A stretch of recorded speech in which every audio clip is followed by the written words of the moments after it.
Hey everyone, this is obsolete_Borger, and this is my hardcore Emerald Nuzlocke. I want to apologize first about my Soul Silver Nuzlocke not making it to the YouTube channel. Unfortunately, a lot of those videos got corrupted, and as a result, I'm not going to be able to upload them. It was a huge mess, unfortunately, and I tried everything I could, but nothing worked. I'm extremely sorry. However, I was able to get all the vlogs for the Emerald Nuzlocke, and as a result, I am posting this one. And I gotta say, I think this is probably my favorite Nuzlocke I've done so far. Hoenn was a lot of fun, and I'm hoping that y'all enjoy this video, because I gotta say, this entire Nuzlocke was amazing. So, without further ado, I'd like to introduce y'all to my hardcore Emerald Nuzlocke, and I hope y'all enjoy.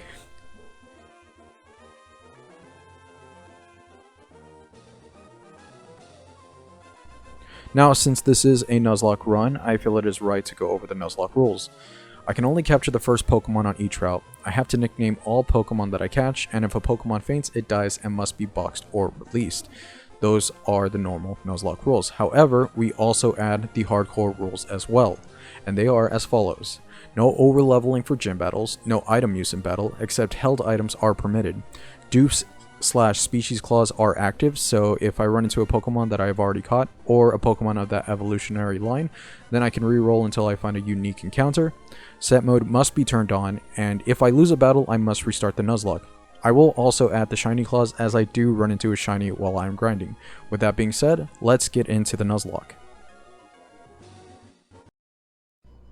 The Nuzlocke begins with us choosing what kind of trainer we're going to be playing with. I end up choosing the girl trainer because I just think it looks a lot better than the trainer that they made for the boy. Sorry, but Maze just looks a lot better than Brendan, and I have no idea why that beanie looks so weird on Brendan's head. For our trainer name, I end up going for Monami after Monami Toyota, who is one of my favorite Joshi women's wrestlers.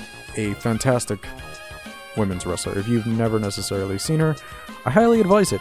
She's awesome. With that being said, we are ready to travel to the town of Little Root in order to get ready for our Nuzlocke. I hope you're all ready, because this journey was pretty ridiculous all the way through. We started off in the back of the moving truck, as all Hoenn adventures start off, which I gotta say is a little bit dangerous. We changed the battle style to set so that this entire Nuzlocke can go off right.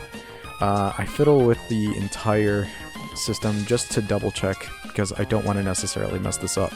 This is my first hardcore Nuzlocke, and I want to make sure I get everything right. That being said, this actually didn't start off as a hardcore Nuzlocke. It only sort of happened as I started to realize that as I was playing, I didn't actually use any items, so that's pretty fun. I feel like I'm starting to really get better at Pokemon, so it feels nice for me. Here we choose our starter, and I go for Mudkip. Mudkip is a fantastic Pokemon for this Nuzlocke, if you don't know. It's immune to electric attacks, so it's just a damn good Pokemon. Also, Swampert getting Stab Earthquake is fantastic. It's going to do a lot of work for us throughout the entire run. The first battle of the Nuzlocke is with a level 2 Zigzagoon. It's not too much that we can't handle, as we're 3 levels higher. We take it out pretty easily, and then we get Mudkip officially from Professor. We decide for this entire Nuzlocke that the naming convention is going to be based on characters I like from TV shows, so Mudkip is going to be named Frasier. It's going to be a lot of tossed salads and scrambled eggs for Frasier. It's a really good Pokemon for a Hoenn Nuzlocke. Frasier is a jolly nature, which isn't necessarily the best, but it's not the worst. I can deal with that. It's not too bad. Next up, we have to go and take on our first rival battle with Brendan. I ended up grinding a little bit, so we are at level 8, while Brendan is at level 5 with his Trico. This makes this battle not necessarily too tough. It tries to lure us on the first turn, but we're way too bulky for being 3 levels higher, so it doesn't do enough. We take it out in 3 turns, making this battle feel pretty easy to deal with. After that, we go back to the Professor so that we can get our Pokedex, and officially start the Nuzlocke off by getting our Pokeballs. With that being said, off we go to start getting our catches. On Route 103, I get a Zigzagoon that I named Seinfeld. Seinfeld is going to come in pretty clutch at the end of this entire game, if you know the right kind of strategies to use it. With that being said, we run into a Poochyena on Route 102 that we named Lizzie after Lizzie McGuire.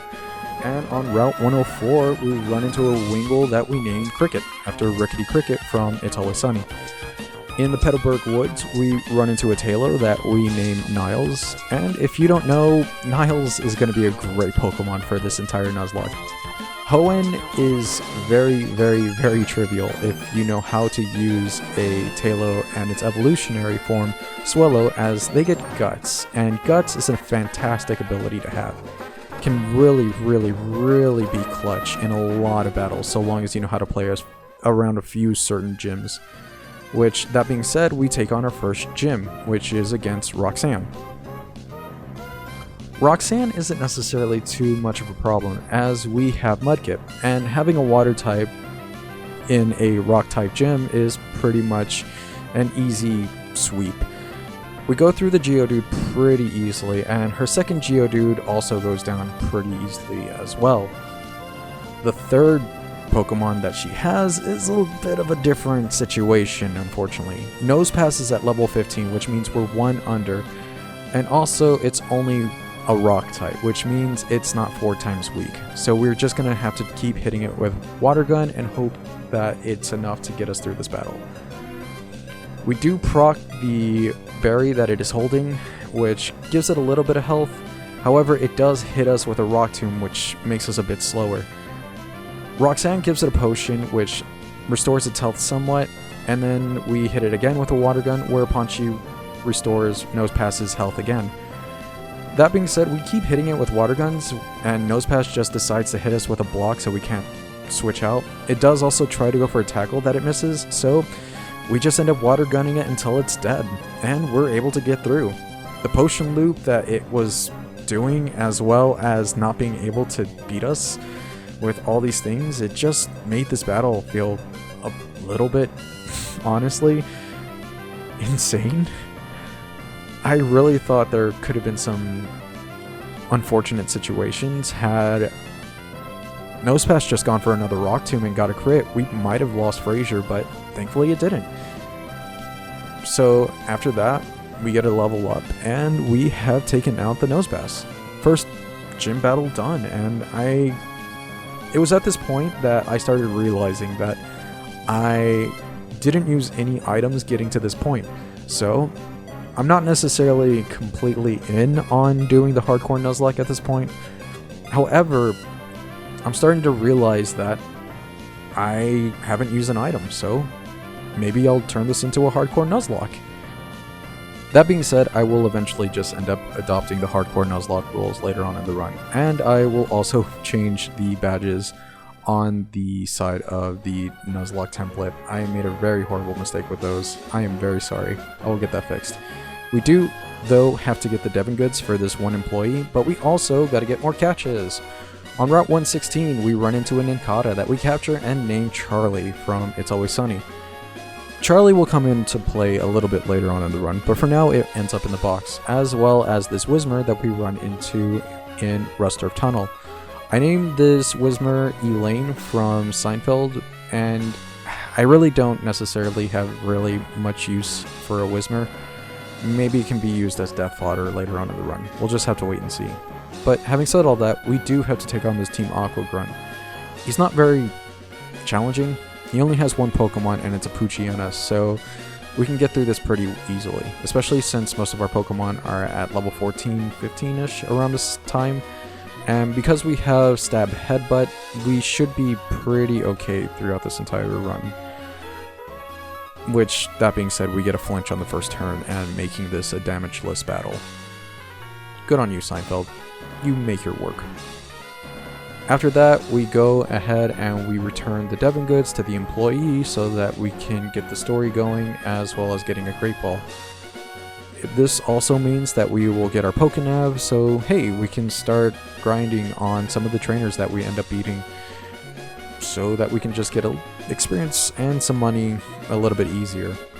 But that being said, we gotta also take on another rival battle. these rival battles aren't necessarily too difficult, as I've said before. However, a few of them, I'm not going to necessarily say just yet, do give us a little bit of trouble. We'll just have to wait and see. But for this one, we have all the right Pokemon that we need, as Brennan only has 2. With Seinfeld, we do get Supersonic on the first turn, which is a little unfortunate, and we do hit ourselves in our confusion. I don't know if I should switch on this, but I really am just trying to figure out if there's a move I can do that can do a bit more damage than the one I'm currently making, since I don't want to necessarily hit myself again. So I end up switching to Niles. I do get growled on the first turn, which is a little unfortunate. However, we have quick attack and we're pretty fast, so we can just take it out in 2, and we get a crit on the second turn. Nice going, Niles. This also means that we can take on the Trico. We get quick attack. However, we do pretty good damage regardless of the 2 growls that we had put on us. So we take down Britain. After that, we do have to go ahead and travel on this fancy old boat so that we can go ahead and continue more and more and more of the story. I am going to say right here and now, this next gym battle could have gone a little bit better, but that'll be in a bit. Let's just say I completely disregarded the advice I gave earlier in this video about Niles the Talo. But it's fine, it'll be fine. Before that though, we do have to get this old rod, as this means that we can start going to fish, and of all the things we can get, because there's so much water, as IGN has told us, a Magikarp, which we end up catching in Dewford. I end up naming it Costanza, as this will be the summer of George. Also, we go to Granite Cave, and we run into an Abra. Thankfully, our Lanoon has the ability pickup, so we were able to get an Ultra Ball before we ran into this Abra. And we are able to capture the Abra. Amazing.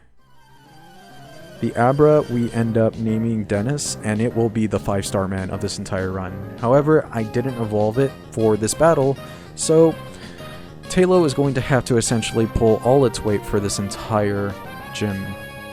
Brawly has 3 Pokemon, and it could be a little bit more scary. However, I think Talo can handle it. Niles is able to almost take out the Machop in 1 turn. However, Machop has a bulk up on its 2nd turn, which allows it to heal up, but we do end up taking it out regardless and not taking any damage. Meditite only knows Focus Punch, so it can't necessarily hurt us so long as we keep attacking it, and that brings out the Makuhita, who's at level 19, and we're 1 level under. I was hoping to get to level 19, but I guess I calced that experience just a little bit wrong. We hit it on the first turn, and we aren't able to kill it, and it's able to get a bulk up, which means we're not going to be able to do as much damage. We do take a Vital Throw that almost kills us, and a little bit less under-leveled, and we would have been in a pretty horrible situation. We are able to get a Wing Attack, and we're able to get it to yellow health. So I'm pretty happy about that, as that means that we can kill here. And since we are faster, we don't have to worry about taking another really hard Vital Throw. Niles is able to level up, learns Double Team, which will be nice in case we can cheese out some battles, but yeah, this battle, I should have probably just ended up poisoning Niles. That being said, it's fine. I'll be sure to start using Burn, Poison, Gut strats later on in the entire run. It was just a really misguided moment on my part to not get Niles poisoned before this entire fight. But we do get the TM for Bulk Up, which none of my Pokemon can learn, which is really unfortunate, as stacking moves are very useful. Guess I'm just going to have to wait. That being said, we do have to go get the letter to Steven, which we are able to. And after that, we run into a Makuhita that almost kills Lizzie, and oh my god, it leaves us with 2 HP. I am very apprehensive, and thankfully, Lizzie's life is spared by the fact that we just switched to Niles, and whew, That was close. But Niles evolves, so that's nice. And Swallow is really good because it still has guts. And I will remember to poison and burn it for the next battle. But we also do get a catch. We go to Route 10 and we get Gulpin, and we name it Frank. And then I find out that Frank is a girl. But that's okay. That'll work out. Frank is going to be really good for taking on Pokemon that like to use counter, such as Wobbuffets. So Frank will see some usage later on in this entire run. We do have to go and take on another Brendan fight, and yeah, I made some questionable decisions throughout this entire battle. First up is Slugma, and we're 3 levels underneath.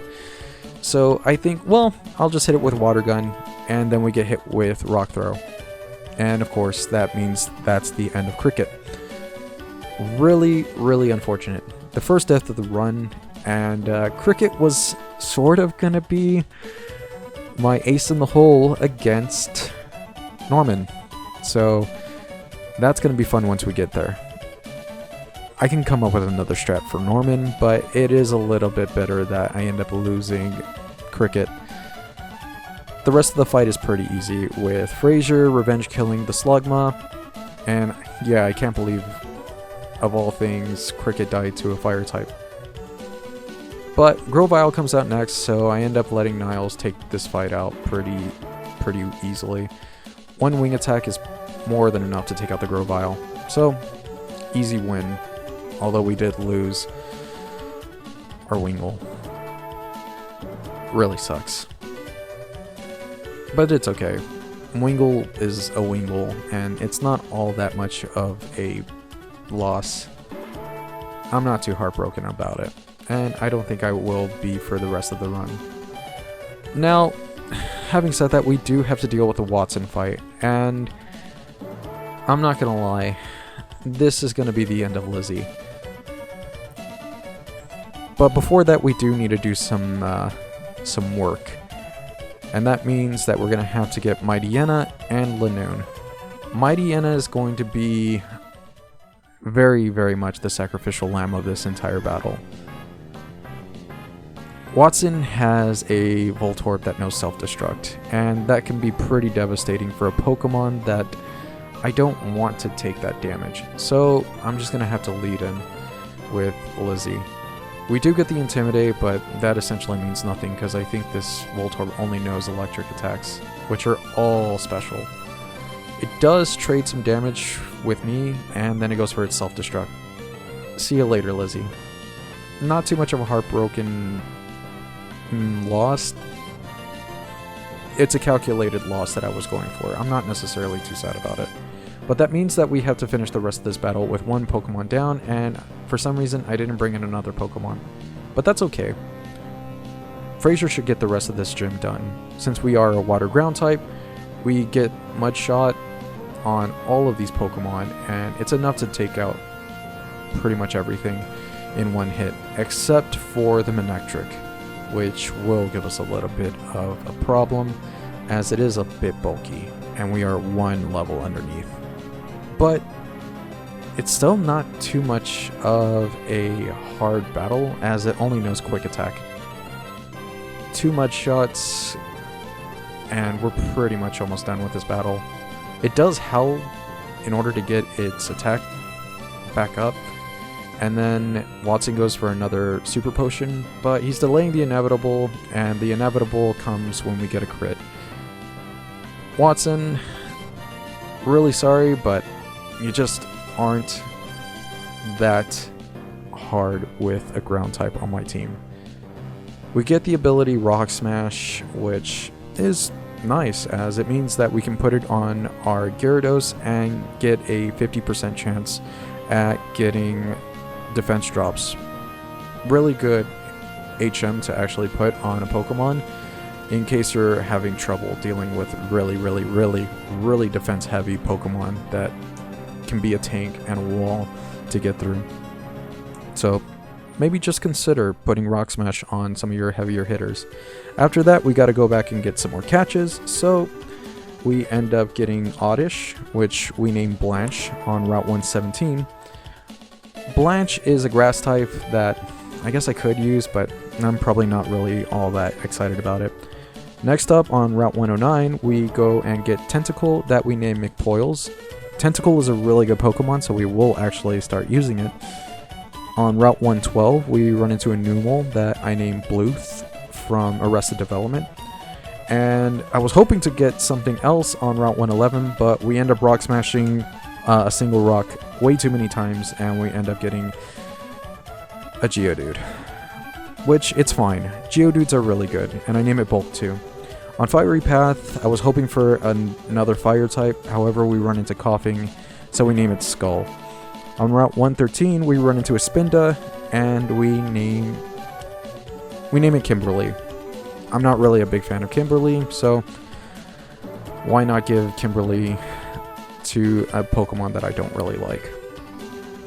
Also, I named it Kimberly from Mighty Morphin Power Rangers. She gave Tommy a Dear John letter. What the hell?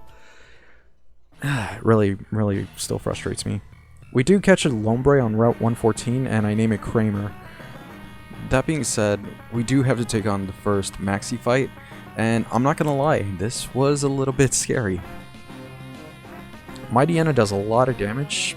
Thankfully, Costanza has pretty good stats to take a lot of special, but we still gotta be very careful here. The Mightyena has Stab Bite, and it is actually a bit of a doozy. I start cycling through Pokemon and start realizing that I don't think this is a really good strategy at all. I'm sort of a little all over the place with this battle. I could have probably devised a better strategy, but I thought that some of my Pokemon, considering they're fully evolved, could do some damage. But for some reason, I brought in Alakazam, which, I'm not gonna lie, was probably a bad idea. It's a glass cannon, and I can't really switch into it at all during this battle. So, I end up going to Bolt 2, and I hope that we can just get an attack off, but we get hit with a bunch of flinches, which means we can't hit Magnitude. So, I've got to start moving across the board and see if anybody can do some damage. We go to McPoils next, and Bubble Beam does some good damage, so I just finished the battle off with McPoils. Again, Tentacle is a really good Pokemon, and once you get Tentacruel, it's also really good. That being said, we do have to deal with the Camerupt, and since it knows some ground moves, I am not taking any real chances. I switch automatically to Frazier so that I can hit a Water Gun, so that Tentacle doesn't have to take that Magnitude. The Camerupt does hit a Magnitude level 9 that would have crit killed, but thankfully it doesn't, and we're able to take out the Camerupt. Next up is Zubat, so I sort of just go off to Costanza. We're bulky enough to take whatever the Zubat wants to do. It does like 10 damage, and we just take it out with 1 strength. Really sloppy fight on my part, but hey, we make it through. On Jagged Pass, we get Spoink that I named Britta from Community, which I guess we're still all waiting on that movie now, aren't we? But after that, it's time to take on Flannery, and this fight was the moment, I believe, that really got me to start thinking, no items at all used. Let's go for it. Hardcore Nuzlocke run. So, first up, we have to take on Numel. McPoils leads off, and with 1 Bubble Beam, takes it out, no sweat. Next up is Slugma, and it also dies, thanks to a crit Bubble Beam. After that, it's Camerupt, and I am a little bit scared here.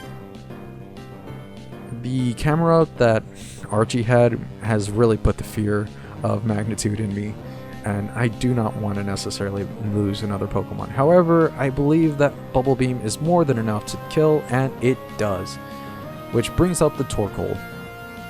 Really scared at this point, as Torkoal is very bulky, We are able to actually do some pretty good damage, however, we get paralyzed, and so that means we are now slower, and if I end up taking a body slam and I get fully paralyzed, then I'm essentially just in the same position that I was before and possibly losing our tentacle. So I go ahead and go to Frazier. Frazier gets attracted, and this doesn't really do much. We're able to actually get off a mud shot, which does some pretty good damage. However, Sunny Day is now out, and I am very scared here. Sunny Day overheat is more than likely going to kill almost anything on my team, so I got to be absolutely careful that nothing is going to die to it. And this is where I start to panic and realize I did not account for being paralyzed, and I gave everybody berries for burns. This is a bit rough. I have to think of something, and I have to think of it pretty much for the next few turns. I start coming up with plans, but nothing very too solid. And again, at this point I had adopted the hardcore Nuzlocke rules, so there's no way I'm running into my bag to start looking for ways to cheese this fight. So I go for Costanza. Torkoal has a white herb, unfortunately, so it can't get intimidated. And it also gets a potion. And it also attracts. This entire battle is starting to really fall apart on my part, and I am really scared that this could all start to look a little bad.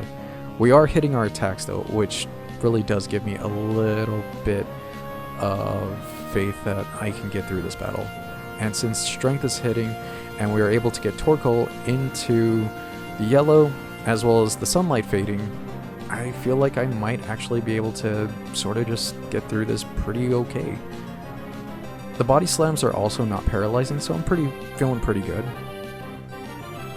We switch into bulk 2, which unfortunately does mean that we do get paralyzed with a body slam, as well as getting attracted. Again, this battle is just all over the place, and I should have probably thought about this a little bit more than not, but I think I'll be able to manage. Another paralyzed means that we're not moving, as well as being attracted, which means this combination is doing no favors for me. I should switch out, but I'm just hoping that I can just get at least one magnitude off. I realize I'm not going to be able to do any damage until I switch out, so I just switch to Frazier and go for a mud shot. It leaves Torkoal with a sliver of all things. And of course, Torkoal gets a potion. This sucks. This battle has gone on for far too long, and I just want it to end. So I switch to bulk 2, risk the attract and the overheat, and it misses. We do get body slammed, but thankfully we're able to hit a level 9 magnitude, again leaving Torkoal with a sliver, and with one rock throw later, we have done it. We have beat Torkoal. And with that, we have beaten Flannery and gotten our 4th badge. That has also meant that it has brought an end to the first part of our Hardcore Emerald Nuzlocke. Thank y'all so much for watching. If y'all can, subscribe to the channel and maybe leave me a comment or something. Maybe? It helps the channel out, and I am trying to broaden the channel and make it grow a little bit so I can maybe do these a lot easier and simpler. Right now I am working, so it makes it a little bit hard to get these videos out, but it helps to know what people like, and hey, maybe I can help spruce these videos up just ever so slightly with a few comments as to what I can work on. Also, maybe think about following me on Twitch at twitch.tv/obsolete_barger. I'm actually doing a hardcore platinum Nuzlocke, and the naming convention for that is music. So every Pokemon has a name based on a band or music artist, and I added a stipulation that if a Pokemon dies, I have to do karaoke of a song for whatever that Pokemon was based on. So we've lost Badoo, which was named after Garbage, so I have to do one song based on Garbage's discography. So awesome. Also, if y'all can, maybe think about following me on Twitter at fight_nerdy. I usually post about the YouTube channel as well as the Twitch channel and just let my thoughts sort of fly out on there. So hey, if y'all want to follow me there, that'd be pretty cool. But that being said, that's going to be the end of this first part of the Hardcore Emerald Nuzlocke. I'll try to have part 2 out as soon as possible, but thank you so much for watching, and I'll see y'all in the next video. Adios!